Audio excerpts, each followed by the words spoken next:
తెలుగు జాతి కోసం, ఆంధ్రప్రదేశ్ కోసం, మీకోసం మేమందరూ ఏకమయ్యాం.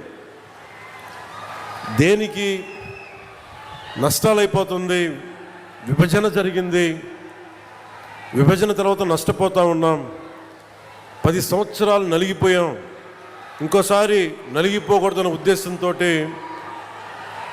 మొదటి రోజు నుంచి కూటమి ప్రభుత్వం కోసం తపన పడ్డాం. ఈ రోజున మనం అమరజీవి జలద్వార ద్వారా చేపట్టిన వాటర్ గ్రిడ్ ప్రాజెక్ట్స్ నిర్మాణం కోసం రాష్ట్ర వ్యాప్తంగా 5 జిల్లాల పరిధిలో 7,910 కోట్ల రూపాయలని ఖర్చు పెడతా ఉన్నాం. ఈ ప్రాజెక్టుల ద్వారా వచ్చే 35 ఏళ్లలో 1.2 కోట్ల మందికి దాహం తీర్చాలని సంకల్పించాం.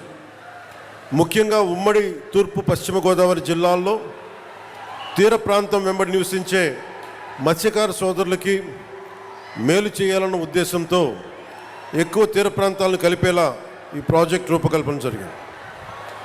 ప్రజలందరికీ కూడా స్వచ్ఛమైన శుద్ధమైన తాగునీరు అందించేందుకు కూటమి ప్రభుత్వం కట్టుబడి ఉంది. 2027 నాటికి పనులు చేయాలన్న లక్ష్యంతో ముందుకెళ్తున్నాం. మీకోసమే. మీరు అరిచి అరిచి అరిచి గొంతులు ఎండుకుపోతే మీ గొంతు తడపడానికే ప్రాజెక్ట్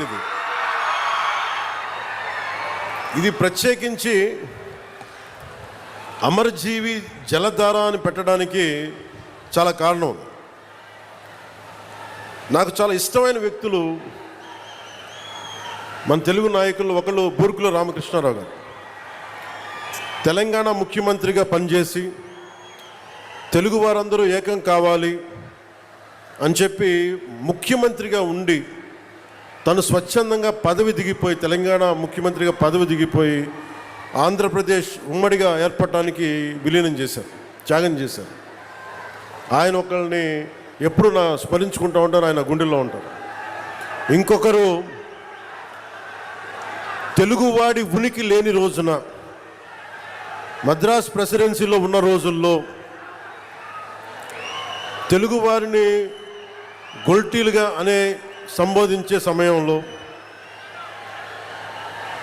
న్యూనతకి ఒకలాంటి కించపరిచే విధానంలో ఉంటే తెలుగువారి ఆత్మగౌరవం కోసం, తెలుగువారి సంక్షేమం కోసం, అంటే ఎవరి ప్రాణత్యాగాల మీద ఈ నేల ఏర్పడిందో, ఎవరి దేహత్యాగంతో ఈ రాష్ట్రం ఏర్పడిందో వారిని స్మరించుకోవటం మన కర్తవ్యం. ఎప్పుడు కూడా మనం ఈజీగా తీసుకుంటాం బలిదానాలు, మర్చిపోతే ఒక జనరేషన్ ఆయన మన కోసం ప్రాణత్యాగం చేశారంటే 50 రోజులు తిండి తినలేదు అనుకుంటాం. కానీ మనం ఎదిగే కొద్దీ, మనకి కష్టాలు వచ్చే కొద్దీ గత తరం చేసిన త్యాగాలు మనకు అర్థమవుతూ ఉంటాం. అలాగే నాకు పొట్టి శ్రీరాములు గారు చిన్నప్పటి కంటే కూడా ప్రతి సంవత్సరం వయసు వచ్చే కొద్దీ ఆయన గొప్పతనం అర్థమైంది, ఆయన త్యాగం అర్థమైంది.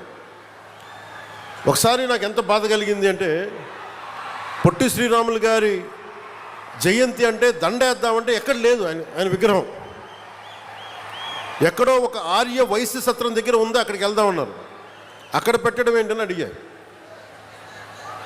అంటే అది ఆయన వైశ్య కులానికి చెందినవారు, అందుకని ఆర్య వైశ్య గృహాల్లో ఉంటాయి ఎక్కువ, అక్కడికి వెళ్దాం పదండి అంటే నాకు ఆ రోజు అనిపించింది, ఎవరి ఉనికి మీద ఒక గొప్ప నాయకుడిని ఒక వైశ్య కులానికి పరిమితం చేస్తారా? ఇన్ని వందల కులాలు ఉన్నాయి మన దగ్గర. ఇన్ని వందల కులాల కోసం ఒకడు ప్రాణత్యాగం చేస్తే మనం ఇచ్చిన గౌరవం ఆయనకు ఒక నెల్లూరు జిల్లాకి పరిమితం చేసాం. ఆయన గొప్పతనం నెల్లూరు పొట్టి శ్రీరాములు జిల్లా. రాష్ట్రాన్ని ఇచ్చిన వాడిని పెంచామా తగ్గించాం? ఆంధ్రులకి ఒక రాష్ట్రం కల్పించిన వాడికి మనం ఇచ్చిన గౌరవం నెల్లూరుకి పరిమితం చేసాం అంతే. గౌరవం ఇచ్చావా అంటే ఇచ్చాం. సైనిక్స్ కూర్చోండి. పోలీసు వారికి కూడా నా విన్నపం, వారిని ముందుకు రానివ్వకుండా చూడండి, కానీ దయచేసి వాళ్ళని ఏమనకండి. మీరే ఇలా అరిచే మీరు గొంతులు పోగొట్టుకుంటారు తప్ప. అక్కడున్న యువతంతా దయచేసి బ్యారికేడ్స్ నుంచి ముందుకు రాకండి. ఇలాంటి పరిస్థితుల వల్లే ప్రధానమంత్రి గారు కూడా రావడానికి ఆలోచిస్తున్నారు నేనున్న సభలకి. ఇది చప్పట్లు కొట్టేది కాదు, ఇది చప్పట్లు కొట్టేది కాదు. ఎందుకంటే ప్రధానమంత్రి గారికి ప్రపంచంతో శత్రువులు ఏ మూల నుంచి దాడి చేస్తారో తెలియదు. అలాంటిది స్పెషల్ ప్రొటెక్షన్ గ్రూప్ ప్రధానమంత్రి గారిది వాళ్ళు ఇచ్చే నాకు కన్సర్న్ తెలియజేస్తూ ఉంటారు. మీరు ముందుకు వచ్చేస్తారు, దాచుకొని వచ్చేస్తారు, మాకు ఇబ్బంది అయిపోతుంది, పొలిటికల్ లీడర్స్గా మీరు కొంచెం మీ వాళ్ళకి బాధ్యతగా చెప్పండి అంటారు. అందుకని నేను మిమ్మల్ని అందరూ విన్నవించుకుంటా ఉన్నాను, కొంచెం మీరు నియంత్రణ పాటించాలి. ఉత్సాహం మంచిది, కానీ మీకోసం పనిచేసే నాయకులందరికీ కూడా టార్గెటెడ్, గుర్తుపెట్టుకోండి, నాతో సహా. That's why you have to maintain certain security protocols. అది దయచేసి అర్థం చేసుకోండి. ఇందాక నేను చెప్పిన విషయానికి వస్తే, రాష్ట్రం తెలుగు వారికి ఒక ఉనికినిచ్చినవాడు పొట్టి శ్రీరాములు గారు. 56 రోజులు ఉపవాసం చేసి చనిపోతే అందరూ కూర్చోబెట్టి ఆయన్ని, చనిపోతే శవం తీయడానికి కూడా మనుషులు లేరు ఆయన పక్కన, 2-3 తప్ప. ఎంత బాధ కలిగిస్తా మాట. మన ఘంటసాల గారు, కీర్తిశేషులు ఘంటసాల గారు వీళ్ళందరూ కూర్చొని ఆయన్ని తీసుకొచ్చి ఇక్కడ ఖననం చేశారు. అలాంటి వ్యక్తికి ఎప్పుడు నా గుండెల్లో ఉంటారు, మనందరూ గుండెల్లో పెట్టుకోవాల్సిన వ్యక్తి. తెలుగు జాతి, తెలుగు ఆత్మగౌరవం అని మాట్లాడటానికి మూలకారకుడు అమరజీవి పొట్టి శ్రీరాములు గారు. దానిని మనం పెద్దల నుంచి పిన్నల దాకా ఇది గుండెల్లో పెట్టుకోవాలి. ఒక్కొక్క నాయకుడికి కులం అంటగడితే మనం కులాల సమూహంలా ఉంటాం తప్ప భారతీయులకైతే మనం ఎప్పటికీ ఉండలేం. అంబేద్కర్ గారికి కులం అంటగట్టలేం. కొంతమంది ఎక్కువ ప్రేమించవచ్చు, అది వేరే విషయం. అంబేద్కర్ గారు అందరి కోసం ఆలోచించిన వ్యక్తి. మహాత్మా గాంధీ అందరి కోసం ఆలోచించిన వ్యక్తి. ఒక అమరజీవి పొట్టి శ్రీరాములు అందరి కోసం ఆలోచించిన వ్యక్తి. మనం అలా ఆ దృష్టికోణం నుంచి చూడాలి తప్ప వీళ్ళకి కులాలు ఎవరికి ఉండవు, ఎవరికి. అది మీ జనరేషన్. నేను బాధ్యత తీసుకున్నా. నాకు ఎప్పుడో చిన్నప్పుడు ఉన్న ఒక కంబాల కృష్ణమూర్తి గారు, మా నాన్నగారి స్నేహితులైన కంబాల కృష్ణమూర్తి గారు, ఆయన రాసిన పుస్తకం అమృత వాక్కుల్లో ఒక 4 లైన్లు కథ డొక్కా సీతమ్మ గారిది చదివితే, ఏ 6వ క్లాస్లోనో 7వ క్లాస్లోనో అది మనసులో ఉండిపోయి, డొక్కా సీతమ్మ మధ్యాహ్న భోజన పథకం పెడతాం అని ఒక మాట మేము కూటమి సమయంలో అంటే, అది ఆల్రెడీ మనకి తెలుగుదేశం చంద్రబాబు గారు దానికి మేము ఆల్రెడీ పేరు పెట్టాం కాబట్టి మరి దేనికి పెడతామంటే, మధ్యాహ్నం చిన్నపిల్లలకి గుర్తుండిపోయేలా పిల్లలకి మధ్యాహ్న భోజన పథకం, ఉచిత మధ్యాహ్న భోజన పథకం కింద డొక్కా సీతమ్మ పేరు పెడితే నాకు చాలా చాలా ఆనందం కలిగింది. ఆవిడ కులం చూడలేదు. ఎవరికి ఆకలితో అమ్మ నాకు అన్నం పెట్టు అంటే డొక్కా సీతమ్మ అంటే వచ్చి అన్నం పెట్టేది. అంటే ఈ స్ఫూర్తిని వచ్చే తరాలకి మనం ఒకసారి గుర్తు చేసుకోవాల్సిన అవసరం చాలా చాలా ఉంది. అందుకని ఆయన గౌరవార్థం అమరజీవి ఈ జలధార కార్యక్రమానికి ఎవరి పేరు పెట్టాలి, ఏం పేరు పెట్టాలి చాలాసార్లు ఆలోచించిన తర్వాత ఆ మహానుభావుడికి మించిన పేరు ఏది రాలేదు. మనస్ఫూర్తిగా వారికి శతకోటి నమస్కారాలు, శతకోటి దండాలు తెలియజేస్తాను. ఆ మహానుభావుడు చనిపోయాను, పంచభూతాల్లో కలిసిపోయారు, కానీ ఆయన ఆత్మ శక్తి ఇక్కడే తిరుగుతూ ఉంటుంది. ఎందుకంటే మనం మంచి వాళ్ళని పెంపొందించుకుంటే తప్ప సమాజానికి మంచి చేయలేం. మీరు ఎవరిని ఆరాధిస్తారో మీరు వాళ్ళలా తయారవుతారు. నేను పొట్టి శ్రీరాములను ఆరాధించాను, ఒక బూర్గుల రామకృష్ణారావుని ఆరాధించాను, ఒక చంద్రశేఖర్ ఆజాద్ని ఆరాధించాను. నేను క్రిమినల్స్ని ఆరాధించలా, దోపిడీ చేసేవాళ్ళని, దగా చేసేవాళ్ళని నేను ఆరాధించలా, హక్కుల కోసం పోరాడేవాళ్ళని ఆరాధించాను. దానివల్లే నేను తగ్గి 10 సంవత్సరాలు పార్టీ పెట్టి నేను తగ్గి, సీట్ల విషయంలో తగ్గి, అందరి చేత తిట్లు తింటా, ఒకడు అమ్మేశానని ఒకడు, ఇంకా దిగజారిపోయాను ఇంకొకడు, ఎవరు మాట్లాడినా నేను తగ్గింది. మీకు నేను ఈ నీటి సాక్షిగా చెప్తున్నాను, నేను తాగే నీళ్ళు సాక్షిగా చెప్తున్నాను. అమరజీవి జలధార సాక్షిగా చెప్తున్నాను, రాష్ట్రానికి మంచి జరగాలి, మీకు మంచి జరగాలని. నాకు స్వార్థమే లేదు. నాకు జీవితకాలం వాటర్ బాటిల్స్ కొనుక్కొని పెట్టుకోవచ్చు. నేను ఎప్పుడు జీవితంలో కలగనలా వాటర్ బాటిల్ కొనుక్కొని నీళ్లు తాగాల్సి వస్తుంది పెరిగేటప్పుడు. దట్టు ముఖ్యంగా మరి గోదావరి జిల్లాలో గోదావరి తీర ప్రాంతం పారే కాలం ఇది, నేల ఇది. ఇక్కడ కూడా నీళ్ళ కరువు వస్తుంటే నేను ఎప్పుడు కల్లో కూడా ఎవరు ఊహించున్నాం.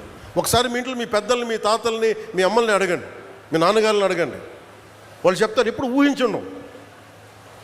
2018లో నేను భీమవరం వెళ్ళి 2000 వరుసగా తిరుగుతున్నప్పుడు భీమవరంకి వెళ్తే మన నాయకర్ గారే ఉన్నారు. వెళ్ళి ఆయన ఎక్కడో కూర్చోబెడితే నీళ్ళు ఇస్తే పసుపు పచ్చకున్నాయి బాత్రూంలో. అవి వడకట్టుకొని తాగాలంట.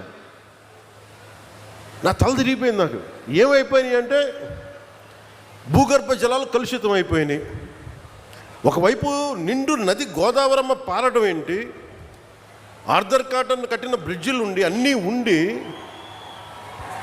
ఈ ఆక్వా పొల్యూషన్కి మొత్తం భూగర్భ జలాలు కలుషితం అయిపోయినాయి అంటే నవ్వాలా ఏడవాలా నాకు అర్థం కాల. అదే మీరు చూడండి, ఈ రోజున దాదాపు 7,900 తోటి మనం ఈ ప్రారంభిస్తున్నది. నిజంగా మనకి నీళ్లు కలుషితం కాకుండా ఉండుంటే ఎన్నిటికి ఉపయోగించేవాళ్ళో మీకు తెలియదు.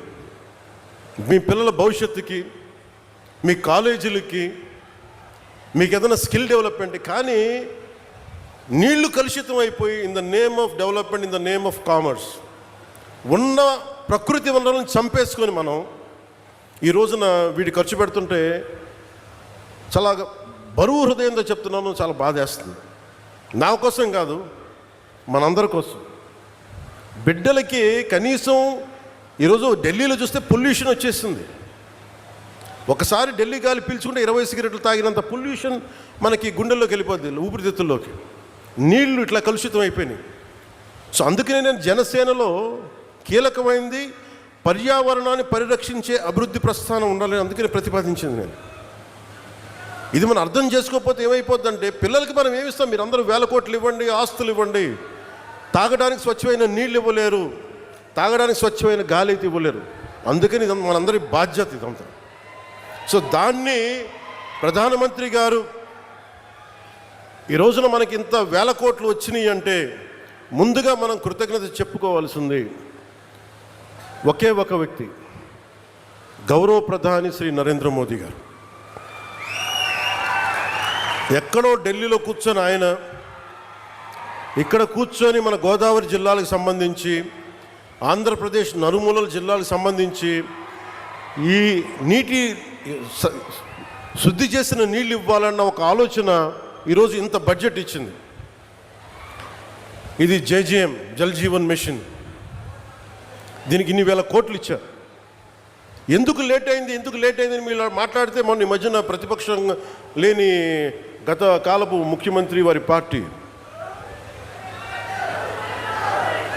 వాళ్ళు మాట్లాడుతూ ఉంటారు. అంటే వాళ్ళకి ఈ సందర్భంగా వాటే తెలియజేయాలనుకుంటున్నాను, మీరు అధికారంలో ఉన్నప్పుడు మీ బెదిరింపులకి మేము భయపడలేం. మీరు అధికారంలో ఉన్నప్పుడు మీరు చేసే దౌర్జన్యాలకి మేము భయపడలేం. అలాగే మిమ్మల్ని తగ్గించడం కూడా నాకు ఇష్టం లేదు.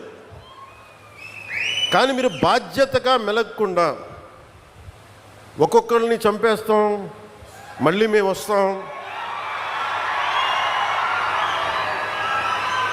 అని మీరు పిఠాపురం లాంటి చోట కూడా మీరు చిన్నపిల్లల మధ్యలో కాస్ట్ ఫీలింగ్స్ పట్టుకొస్తే మిమ్మల్ని, మీ అధోగతికి నేను ఏం మాట్లాడను, మీ దిగజారుడుతనానికి నేను ఏం మాట్లాడను.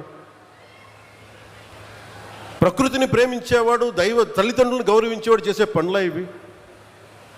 పిల్లలకి కులాలను పట్టుకొస్తామా, ఆపాదిస్తామా?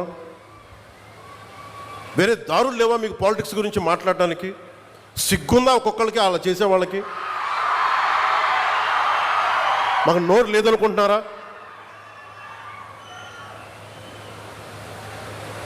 కూర్చొని మీరు కాంట్రాక్ట్లు వేస్తే కాంట్రాక్ట్లు వేసిన వాళ్ళందరినీ మేము బెదిరించేస్తాం, జైల్లో పెడతామంటే ఏమనుకుంటున్నారా మీరంతా? మేమేం మాటలా గుర్తుపెట్టుకు